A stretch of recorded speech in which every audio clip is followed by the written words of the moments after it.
Good morning, YouTube. We got a little project we're gonna do today. We're gonna change oil in a Polaris 570. I have bought an oil change kit. Comes with the oil and the filter and a drain plug gasket. And believe it or not, this kit, it fits the 570 Ranger. Also fits a 600, 700, and a 800, which is a twin cylinder motor, and the Ranger 570 is a single cylinder motor. So believe it or not, the twin cylinder motors and the single, they hold the same amount of oil, because you use all the oil that comes in the kit. So the twin cylinder motor holds the same amount of oil as the single cylinder motor. I found that kind of hard to believe. So it's got opened up here. There's our drain plug gasket. There's our filter. 2 quarts of oil. So believe it or not, they all hold 2 quarts of oil.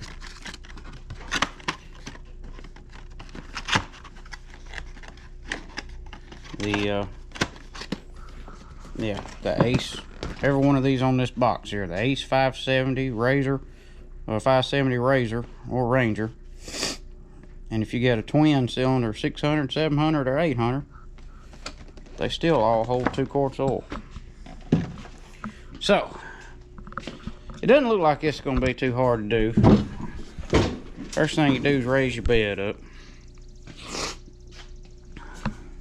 The oil fill is right there on top of the motor, and looks like the drain plug is up in this skid pan up under here, so it don't look like it's too hard to get to.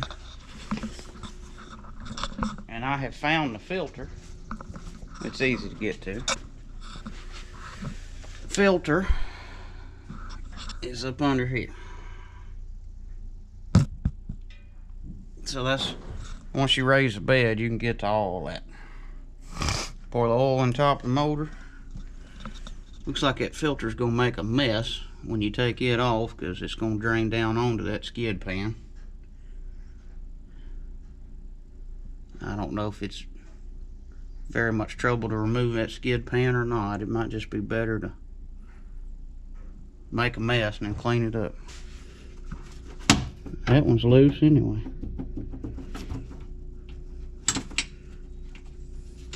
Almost looks cross-threaded. So that it comes all the way back to here. Let's see if you can get to the drain plug. It's like this one right here, because that's the gasket that came in the kit. So I'm believing that's the oil drain plug. It's not labeled, of course. That would make too much sense to write oil right beside it, you know.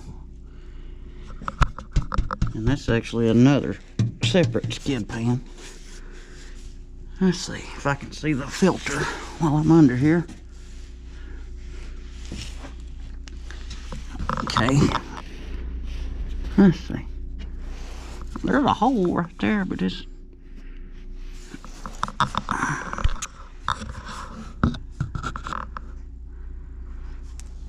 that filter's up, that's the filter up in there.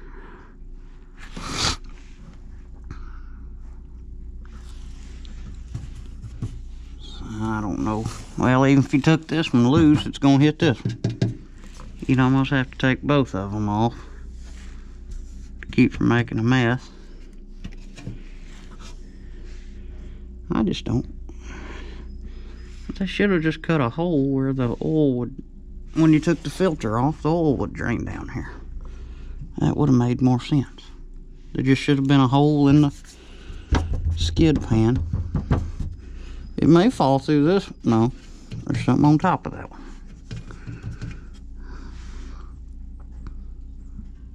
Oh well, we'll see. We're fixing to make a mess. Let's get some Allen wrenches. Oh, it's a little bitty thing.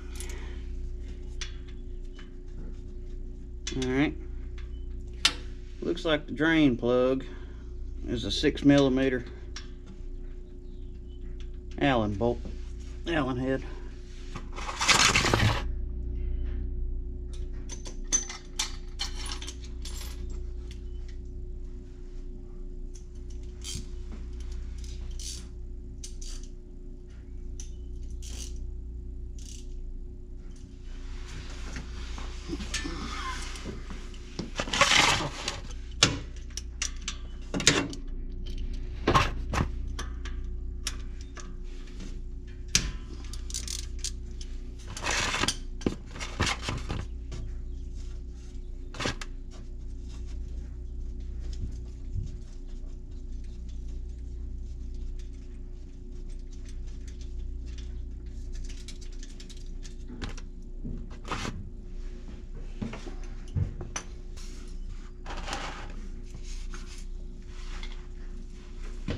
We'll loosen the fill cap. Let that drain better. I'm thinking on this filter, once all that motor oil drains out of that motor, that there won't be a whole lot of oil left in this filter, so I think I'm just going to jerk it off there and see how big of a mess I can make.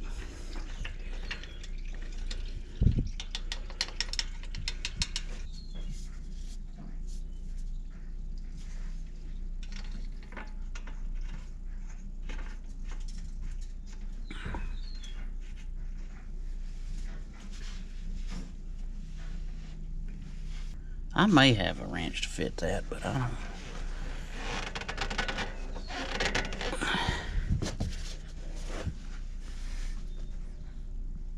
I'm not sure. Let me look and see. All of our oil has stopped draining, so we're going to attempt to get that filter off now. Alright. I got a couple big pairs of channel locks here, but I don't know if I can even get in there to it. I'm going to attempt this. If this don't work, I think I'm going to punch a hole in it. Y'all ever seen anybody punch a hole in a filter and screw it off with a screwdriver? I mean, it's an old filter. You ain't going to use it no more, so who cares, you know? I saw somebody do that the other day. I thought that was the neatest thing I ever saw. They just jabbed it with a screwdriver and spun it off.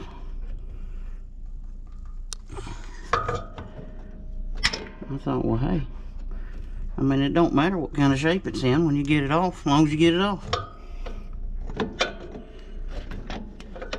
The problem is there ain't much room to get back in here to this thing.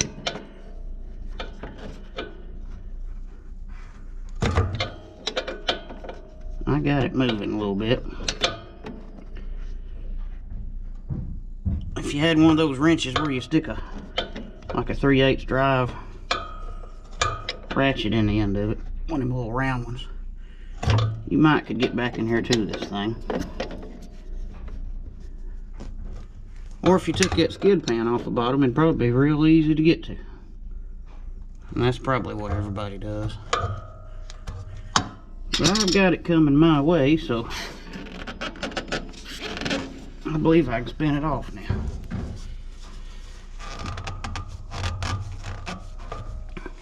Hey, look at there. Let's see how big of a mess we make. Hopefully we don't make much of one at all.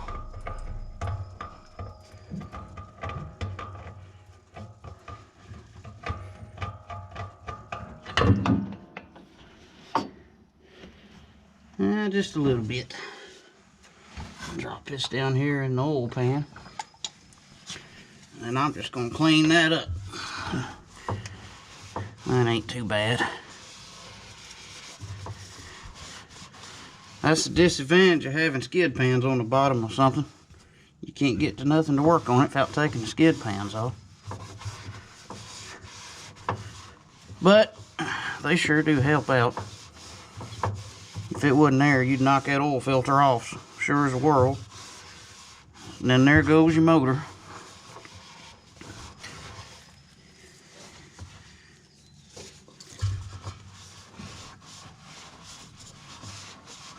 stick or something jump up there and hit that filter, it wouldn't be hard at all for that to happen.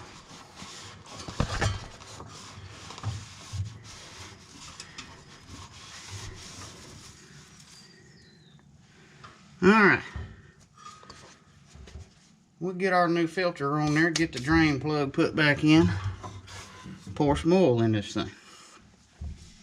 Alright, got our new filter here. We'll lube up that gasket a little bit, because if we don't, the oil filter police will come get us and take us away if you don't lube your gasket up.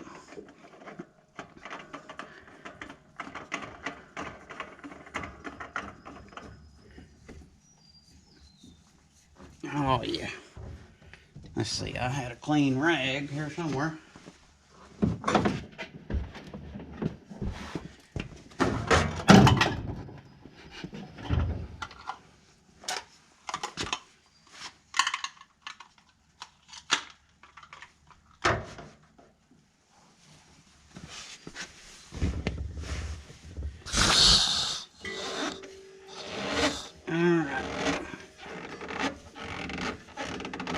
And that's plenty tight enough.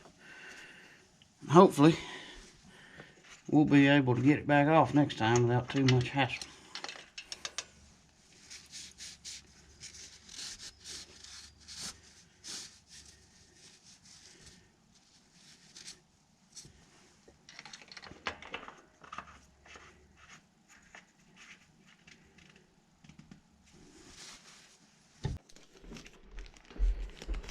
Alright, now we've got a copper gasket here for the drain plug. There's a part number on it. There's a part number on this oil change kit. You can probably order it online.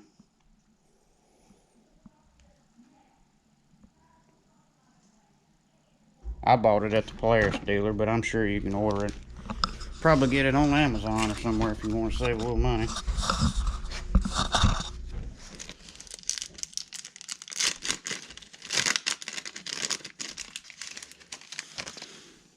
Take our old gasket off, put our new gasket on. Alright.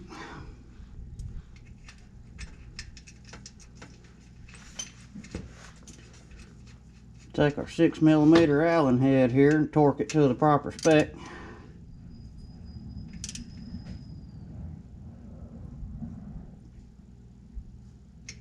Feels like proper spec to me.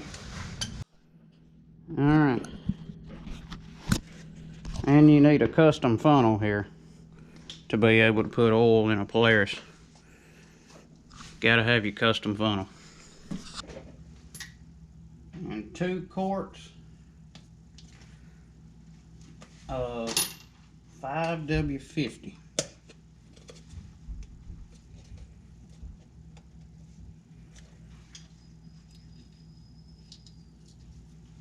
That's what the dealer told me.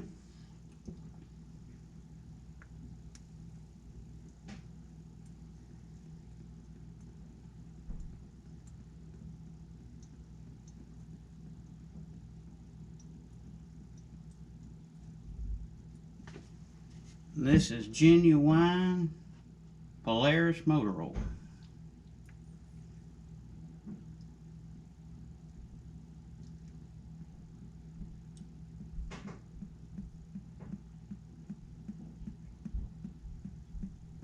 This is a big 1-cylinder motor.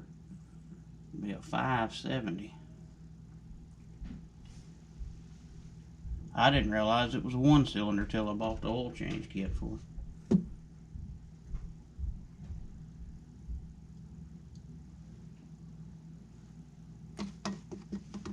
I just noted it had 4 seats and a bed on the back, and it would work good here on the farm.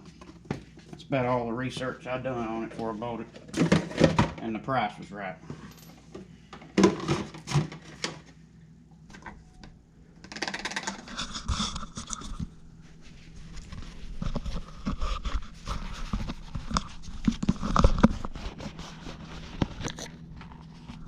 Clean up our custom funnel here. You got to take care of that, so you'll have it for next time.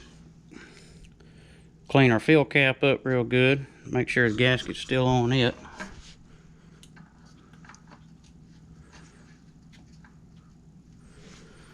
And now we'll check it.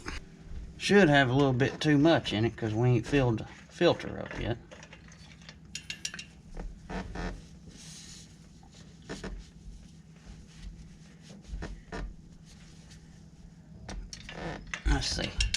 Let's see what it says. Tighten to check. So put this in, tighten it back up.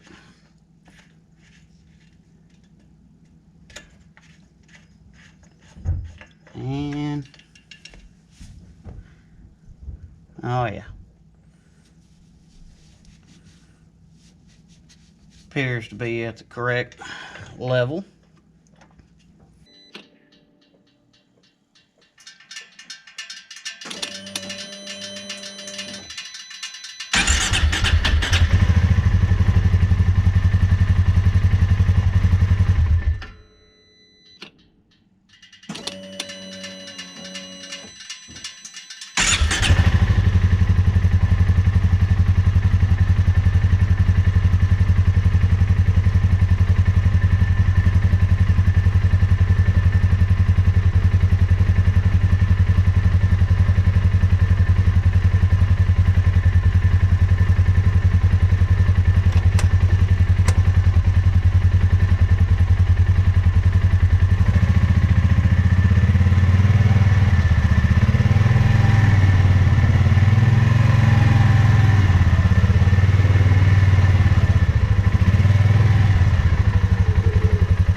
Alright, let's look at the owner's manual real quick.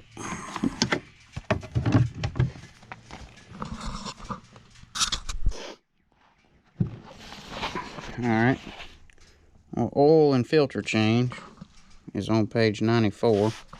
A lot of good information here.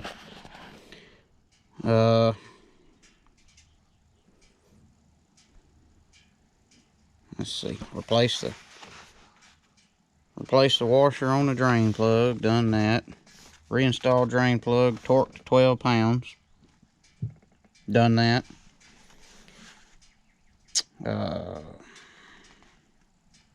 Start engine, allow to idle for 1 or 2 minutes. I let it idle for about 30 seconds. Stop engine, inspect for leaks. I've done that.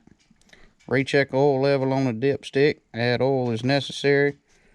Dispose of used filter and oil properly.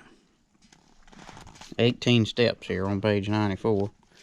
Now I want to know how to reset the maintenance interval on the dash, where it times out your hours. That's what I'm looking for. Aha! I've been looking in the index. Programmable service interval. Press the mode button until remaining service hours display. Press and hold the mode button. When the service hours flash, press and release the mode button to advance the hour to the desired setting, including off. Press and hold the mode button to set the new service hour interval. Alright. Sounds easy enough. Let's see. Service hours is on here somewhere. Okay, we have 49 hours on the machine. Service hours says in 0.4 hours we need to service the machine. So I just want to reset that. It says press and hold. Now it's blinking. Now it says 50. Press it again. Oh, no, that's gonna, you can advance it. I just want to put it back on 50. So 80, 85, 90, 95, 100, off, 5. You can put it on it 5 hour increments. I want to put it back on 50 hours. So I guess I press and hold it again. And that reset it. Okay. We got 257 miles on the machine.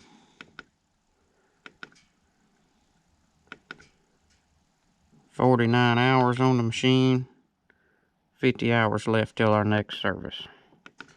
So 50 hours from now, I'm gonna service it again, or change oil again. I was reading in the, you'll go back in the index and go to maintenance chart. It's on page 88. Right, well, it's on page 89. And this is at how many hours you need to check or do, you know, different things you need to do. Or check. I think you're supposed to check your brake pad wear at 10 hours, check the battery at 20 hours. I don't think you actually have to do anything to it. It says inspect periodically. So, but it says lubricate the steering at 50 hours, lubricate front rear suspension. So, this thing's still under warranty, so a lot of this I think I'm going to take and let the dealer go through it one good time before the warranty runs out. So Polaris recommends you change your brake-in oil at 25 hours. I went a little over that. I was kind of a bad boy there, so I got up to almost 50 hours before I changed my brake-in oil. But I just thought about it the other day, and I read an owner's manual, and I thought, well, it's probably about time to do that, you know. So I looked it up, and it said 25 hours. I didn't even know how many hours I had on the thing.